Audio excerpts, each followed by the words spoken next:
అంటే naming of the disease ప్రకారం అయితే స్ట్రోక్ అన్నది బ్రెయిన్కి సంబంధించింది.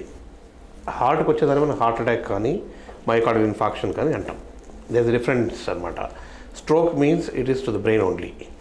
సో దీంట్లో స్ట్రోక్ అంటే పక్షవాతం, అంటే సడన్గా ఒక చెయ్యి కాలు పని చేయలేకపోవడము, లేకపోతే సడన్గా మాట రాకపోవడము, లేకపోతే సడన్గా చూపు కోల్పోవడము, ఇట్లాంటివి జరిగే అవకాశం ఉంటుంది. ఎందుకంటే బ్రెయిన్లో ప్రతి పార్ట్ కూడా ఒక్కొక్క పని చేస్తుంది అనమాట. Brain is very specialised organ. Each part అంటే ఫ్రంట్లో ఒక పార్ట్, బ్యాక్ పార్ట్, ఇక్కడ పార్ట్, ప్రతి పార్ట్ కూడా ఒక్కొక్క వేరే వేరే పనులు చేస్తాయి.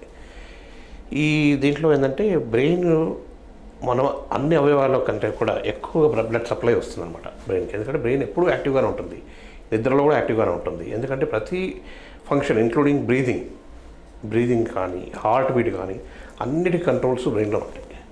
So brain is continuously working అనమాట. దానికి చాలా ఎక్కువ బ్లడ్ సప్లై కూడా ఉంటుంది. సో స్ట్రోక్ అన్నది ఏంటంటే మేము దాన్ని సెరెబ్రోవాస్కులర్ యాక్సిడెంట్ అని కూడా అంటాం. అంటే బ్రెయిన్కి వచ్చే రక్త ప్రసరణలో ఏదైనా తగ్గిపోవడము అట్లా జరిగినప్పుడు ఏమవుతుందంటే బ్రెయిన్లోని రక్త కణాలు డ్యామేజ్ అయిపోయి బ్రెయిన్ ఫంక్షన్ కోల్పోతుంది అనమాట. దీన్ని స్ట్రోక్ అంటాం.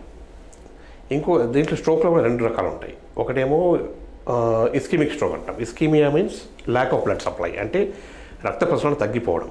సపోజ్ మనకు హార్ట్ నుంచి బ్రెయిన్కి వచ్చే రక్తనాళాలు ఏవైతే ఉన్నాయో క్యారోటిడ్ ఆర్టరీస్ అంటాం. 2 రక్తనాళాలు ముందు నుంచి వస్తాయి, దాన్ని క్యారోటిడ్ ఆర్టరీస్ అంటాము. మేజర్ పార్ట్ ఆఫ్ ది బ్రెయిన్ని ఈ క్యారోటిడ్ ఆర్టరీస్ నుంచి సప్లై వస్తుంది అనమాట. పెద్ద మెదడుకు అంతా అక్కడి నుంచి వస్తుంది. చిన్న మెదడుకు వెనక నుంచి వచ్చే 2 వర్టిబ్రల్ ఆర్టరీస్ అని అంటాము, అది చిన్న మెదడుకు సప్లై చేస్తుంది. సో ఈ రక్తనాళాల్లో ఏమైనా చేంజెస్ వచ్చినప్పుడు, లేకపోతే రక్తనాళాలు ఏమైనా బ్లాక్ అయితేనో, లేకపోతే ఈ రక్తనాళాలు వెళ్తూ డివైడ్ అవుతూ పోతాయి అనమాట. ఒక చెట్టు మొదల నుంచి ఎలా రెమ్మలు డివైడ్ అవుతాయో అలాగే దీన్ని వాస్కులర్ ట్రీ అంటాం. ఈచ్ రక్తనాళం కూడా డివైడ్ అవుతూ పోతుంది అనమాట. చివరిన ఉన్న బ్రెయిన్ కణాలకి, బ్రెయిన్ పార్ట్స్కి సప్లై చేస్తూ ఉంటుంది. సో రక్తం అనేది మనకు ఎప్పుడు రక్త ప్రసరణలో రక్తం గడ్డకట్టకూడదు, రక్తనాళాల లోపల రక్తం కట్టకూడదు, లేకపోతే అది అడ్డుపడుతుంది అనమాట బ్లడ్ సప్లైకి, బ్లడ్ ఫ్లోకి. ఎక్కడైనా కానీ బాడీలో రక్త ప్రసరణకు అనుగుణంగా కరెక్ట్గా ఉండాలి అంటే రక్తంలో గడ్డ కట్టకూడదు, రాదు కూడా.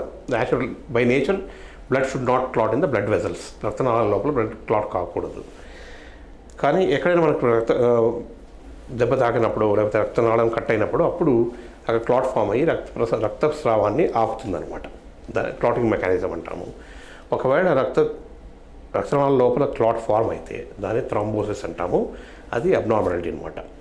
అట్లా రక్తనాళంలో రక్తం గడ్డగట్టి రక్త ప్రసరణకి అడ్డుపడితే అప్పుడు ఆ రక్తం ఎక్కడి వరకు వెళ్తుందో ఆ ప్రాంతం అంతా దానికి సరిగ్గా రక్త ప్రసరణ అందక డ్యామేజ్ అయిపోతుంది.